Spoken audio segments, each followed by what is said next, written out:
Hello प्यारे बच्चों, कैसे हैं आप सब। आई होप कि आप सब बहुत बढ़िया हैं। आज हम करने वाले हैं अभ्यास प्रश्न बैंक कक्षा 8 का विषय सामाजिक विज्ञान का। सामाजिक विज्ञान का इससे पहले मैंने आपको 2 वीडियो बनाई है, उसमें 1 से 40 और 40 से 80 तक के क्वेश्चनों को मैंने सॉल्व कराया है। आपका एनएएस का जो पेपर होना है उसके लिए मैं प्रयास कर रहा हूँ कि आपका पेपर जो है बहुत बढ़िया जाए, है ना। तो वीडियो को कंप्लीट देखें, इसी में से आएगा, आप इसको ही रट कर जाएं, इनकी क्वेश्चनों को आप अपने दिमाग में बैठा कर जाएं, बिल्कुल ठीक है।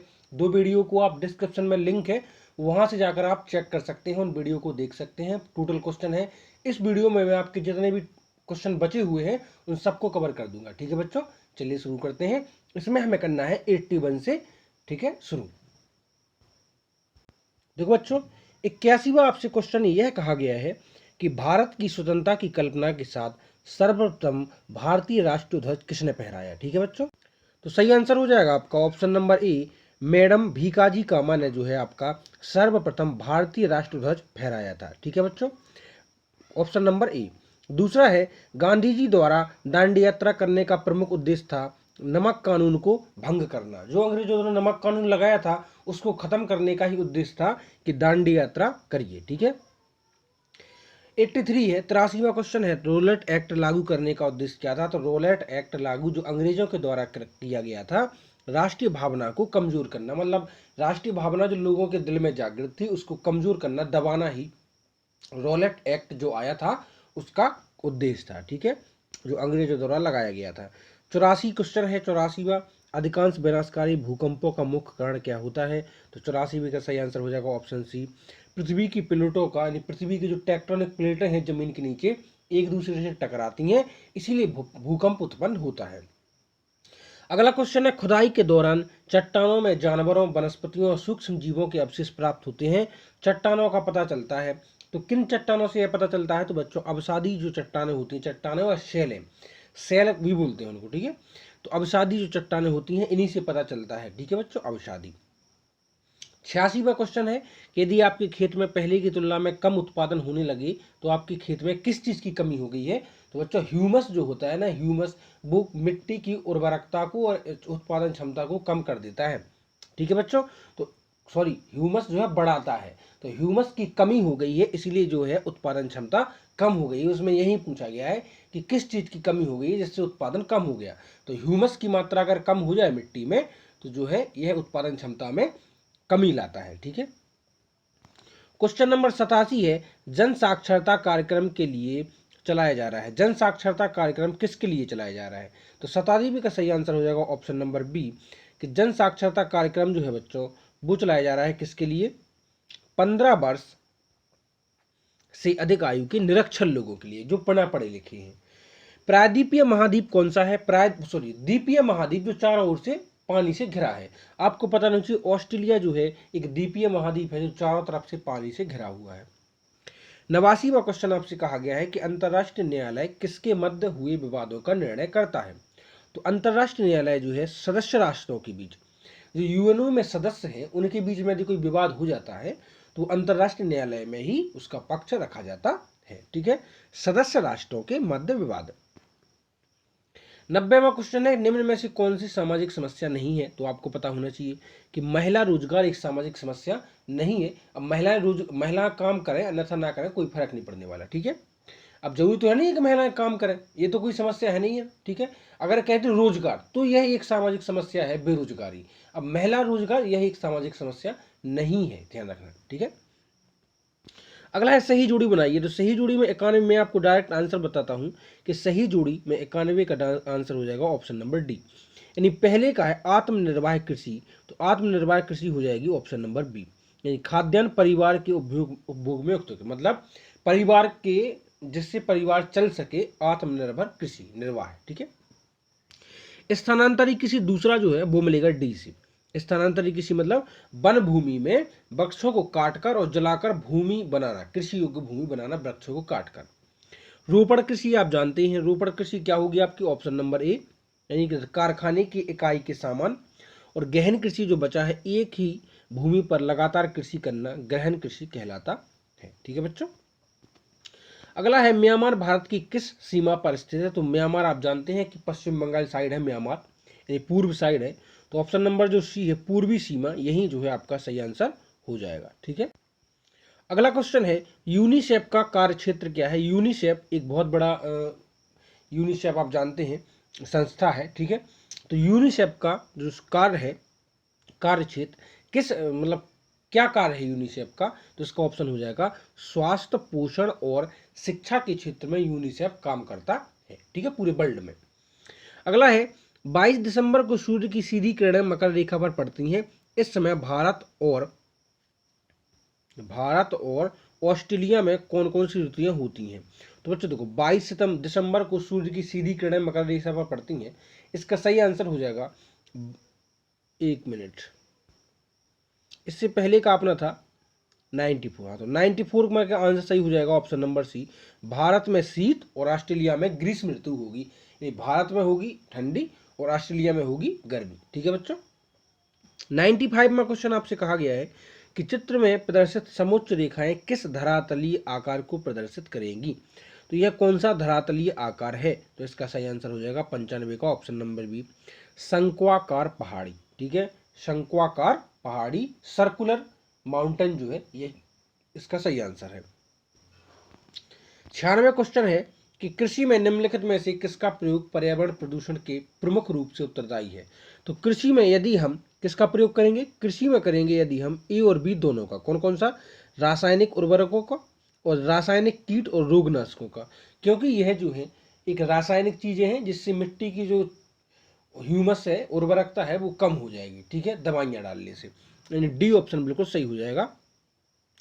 किसी उद्योग में अव्यय होते हैं, तो किसी भी उद्योग में कौन कौन से फैक्ट होते हैं जब वो उद्योग कहला जाएगा या चलता है। तो पूंजी, कच्चा माल, प्रौद्योगिकी और श्रम। पूंजी होनी चाहिए पैसा, कच्चा माल होना चाहिए मतलब रॉ मटेरियल जिससे सामान बने, है ना, टेक्निक होनी चाहिए बनाने की, और लोग होने चाहिए श्रम, मजदूरी। ठीक है, ऑप्शन नंबर ए बिल्कुल सही हो जाएगा। किस व्यवस्था के चलते किसानों की भूमि पर अधिकार नहीं था।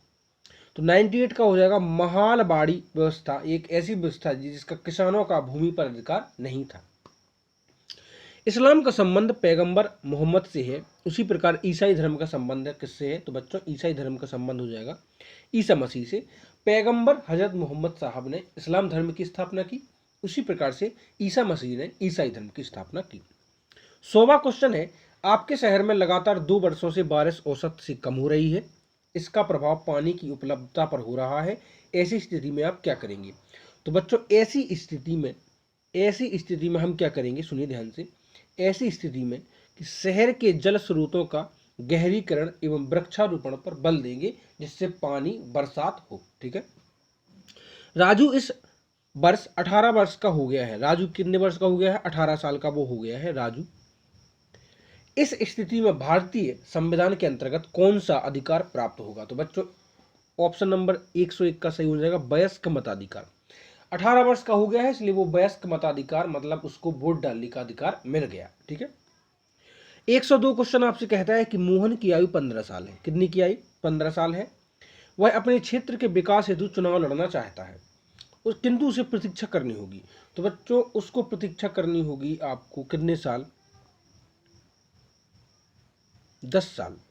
मोहन को 10 साल और प्रतीक्षा करनी होगी, क्योंकि कोई भी चुनाव लड़ने के लिए कम से कम आपकी उम्र होनी चाहिए 25 वर्ष। ठीक है, क्वेश्चन नंबर 103 है कि WHO को अर्थ क्या है। तो WHO यानी वर्ल्ड हेल्थ ऑर्गेनाइजेशन, विश्व स्वास्थ्य संगठन, यही जो है आपका सही आंसर है। ऑप्शन नंबर ए जो है बिल्कुल सही हो जाएगा। करो या मरो किसका नारा है। तो बच्चों करो या मरो आपको पता होना चाहिए हमारे किस आंदोलन के समय दिया गया। सॉरी, करो या मरो जो नारा है वो है गांधी जी का, और यह भारत छोड़ो आंदोलन के अंतर्गत ही दिया गया। ऑप्शन नंबर बी है, सही हो जाएगा।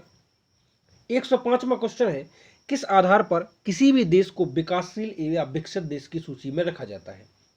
तो बच्चों वह आधार है आपका ऑप्शन नंबर डी, कि प्रति व्यक्ति आय या प्रति राष्ट्रीय आय पर। प्रति व्यक्ति आय कैसी है, ठीक है बच्चों, प्रति व्यक्ति आय आप जानते हैं कि पूरे देश की GDP से डिवाइड कर दें हम पूरे देश की जनसंख्या को, तो प्रति व्यक्ति आय निकल जाती है। ओके बच्चों, तो इसी आधार पर यह ज्ञात किया जाता है कोई देश विकसित है या विकासशील। तो अपना इंडिया जो है विकासशील देशों में आता है, और अमेरिका जैसे देश जो है विकसित हैं, डेवलप्ड हैं, वहाँ की इनकम जो है लोगों की बहुत ज़्यादा है। ठीक है, अपने हिसाब से।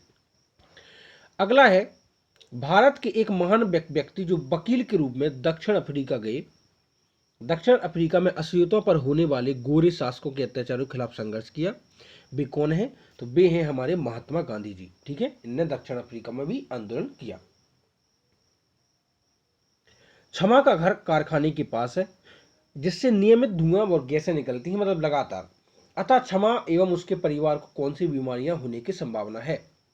तो इस जहरीले धुएं से उनके परिवार को ऑप्शन नंबर सी यानी अस्थमा, तपेदिक, फेफड़ों का कैंसर होने की संभावना है। ठीक है बच्चों, राहुल अपनी कॉलोनी के विकास हेतु कॉलोनी की मासिक बैठक में अपने सुझाव देना चाहता है मीटिंग में, किंतु उसे बोलने से रोका गया। उसके इस किस प्रकार का अधिकार का हनन हुआ है? तो यदि उसको बोलने के लिए रोका गया है बच्चों, तो उसकी अभिव्यक्ति की स्वतंत्रता का अधिकार जो है, यह जो है उसका हनन हुआ है। अभिव्यक्ति की स्वतंत्रता मतलब होती है बोलने की स्वतंत्रता। भारत में बोलने की स्वतंत्रता है, आप अपना पक्ष रख सकते हैं, तर्कपूर्ण, सही है ना, गलत नहीं, सही। तो उसको भी बोलने दिया जाए, क्योंकि उसको बोलने नहीं दिया गया इसलिए अभिव्यक्ति की स्वतंत्रता का अधिकार उससे छीन लिया गया। 109 क्वेश्चन आपसे कहता है कि मान लो आपके पिता ने 2 माह पूर्व पीने के पानी का कनेक्शन लेने के लिए आवेदन दिया था, परंतु अभी तक उस पर कोई कार्रवाई नहीं हुई। निम्न में से कौन सा अधिकार आपको यह जानने में मदद करेगा कि संबंधित विभाग ने आपके आवेदन पर क्या कदम उठाए हैं? तो सूचना का अधिकार, राइट टू इंफॉर्मेशन, आरटीआई अगर आप लगाएंगे तो आपको किसी भी सरकारी काम की जानकारी प्राप्त हो सकती है। ठीक है बच्चों, अगला क्वेश्चन है एनसीसी संगठन विद्यालयों में किया जाता है, तो किन विद्यालयों में? एनसीसी संगठन का गठन विद्यालयों में किया जाता है, किसके लिए? एनसीसी आप जानते हैं नेशनल एनसीसी, जिस प्रकार से स्काउट गाइड होता है, एनएसएस होता है, उसी प्रकार से एनसीसी भी होता है। उसका अगर आपके स्कूल में है तो आप मुझे फुल फॉर्म नीचे बताएं जरूर। ठीक है, एनसीसी का। अगला देखो, इसमें है 110वें का आंसर हो जाएगा, विद्यार्थियों में अनुशासन और सैन्य अभिरुचि जागृत करने के लिए एनसीसी का गठन किया गया है स्कूलों में। ठीक है, एक देश को अन्य देश से अपने व्यवहार को संचालित करने हेतु आवश्यकता होती है, किसकी? तो उसके लिए आपको आवश्यकता होती है धन की। किसकी? धन की, रुपयों की। 1 मिनट बच्चों, इसका सही आंसर हो जाएगा आपका विदेश नीति की। ओके, ऑप्शन नंबर सी जो है बिल्कुल सही हो जाएगा, विदेश नीति की। ठीक है, क्षेत्रफल की दृष्टि से विश्व का सबसे बड़ा एवं सबसे छोटा महाद्वीप कौन सा है? तो क्षेत्रफल की दृष्टि से विश्व का सबसे बड़ा और सबसे छोटा, तो विश्व का सबसे बड़ा महाद्वीप आपको पता ही है ऑस्ट्रेलिया है, और सबसे छोटा है ऑस्ट्रेलिया। एशिया और ऑस्ट्रेलिया, ऑप्शन नंबर बी बिल्कुल सही हो जाएगा। ठीक है, 113 में आपको यह दिख रहा है, पृथ्वी का भाग जहां पर अत्यधिक बर्फ गिरती है वहां लोग इसका उपयोग अपने रहने के लिए करते हैं, इसे क्या कहते हैं? तो बच्चों इसको जो है कहते हैं इग्लू। क्या बोलते हैं? इग्लू। इसलिए होता है कि बर्फ जो है इसके ऊपर ना रहे और नीचे खिसक जाए। ठीक है, ऊपर ना रखे, इसलिए इसको गोलाकार आंसर दिया जाता है। हम सभी चाहते हैं कि हमारे देश में रहने वाले निवासियों के बीच जाति, पंथ, क्षेत्र और भाषा के भेदभाव किए बिना उसमें परस्पर समान अनुभूतियों और सुख दुख की एकता की भावना हो, इसका संबंध है। इसका संबंध है बच्चों किससे? ऑप्शन नंबर बी, राष्ट्रीय एकीकरण से, यानी राष्ट्रीय एकता से। ठीक है बच्चों, आईएनएस हिमगिरी देवगिरी हमारी किस सेना के युद्धपूत हैं? तो आईएनएस हिमगिरी देवगिरी जी हमारी भारतीय नौसेना के युद्धपूत हैं, जहाज। ठीक है बच्चों, ऑप्शन नंबर बी सही हो जाएगा। 116 क्वेश्चन है, उस प्रक्रिया को पहचानिए जिसमें देश एक दूसरे पर निर्भर हो जाते हैं और लोगों के बीच दूरियां घट जाती हैं। एक देश अपने विकास के लिए अन्य देशों पर निर्भर रहने लगता है। ऑप्शन नंबर 16 का सही हो जाएगा, ऑप्शन नंबर ए, वैश्वीकरण बोलते हैं। जब एक देश दूसरे देश से संबंध बनाता है, बातचीत करता है और आदान प्रदान करता है सामानों का, चीजों का, तो वैश्वीकरण कहलाता है यही प्रक्रिया। ठीक है, अगला क्वेश्चन है कि मध्य प्रदेश के उस क्रांतिकारी का नाम बताइए जिसने काकोरी कांड में महत्वपूर्ण भूमिका एवं इलाहाबाद के अल्फ्रेड पार्क में पुलिस द्वारा घेरे जाने के कारण अंतिम गोली से स्वयं शहीद हो गए। तो बच्चों आपको पता होना चाहिए हमारे चंद्रशेखर आजाद जी, झाबुआ जिले में उनका जन्म हुआ। ठीक है बच्चों, 117 का सही आंसर हो जाएगा, option number D, Chandrashekhar Azad. किसी भी देश की विदेश नीति की आधारशिला उसके राष्ट्रीय हित की सुरक्षा होती है और भारत की विदेश नीति का ध्येय यही है। यह कथन किस महापुरुष द्वारा संविधान सभा में कहा गया था? तो बच्चों 118 का सही आंसर हो जाएगा आपका, option number D, Pandit Jawaharlal Nehru द्वारा यह कथन कहा गया था। 119वां क्वेश्चन है कि संयुक्त राष्ट्र का वह प्रमुख अंग जो विश्व संसद की तरह कार्य करता है, तो इसका सही आंसर हो जाएगा 119 का ऑप्शन नंबर सी, महासभा। लास्ट बट नॉट लीस्ट, इस वीडियो का लास्ट क्वेश्चन है आपका, प्रत्येक व्यक्ति को स्वतंत्रता के साथ साथ समान अधिकारों की प्राप्ति हो, समाज के सभी वर्गों को विकास के समान अवसर बिना भेदभाव के उपलब्ध हों, यह निम्न में से किससे संबंधित है?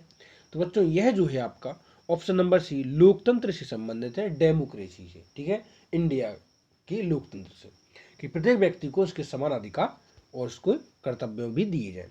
आई होप कि आपको क्लियर हो चुका होगा। वीडियो को लाइक और चैनल सब्सक्राइब करें। मिलते हैं नेक्स्ट वीडियो में जल्दी। टेक केयर बच्चों।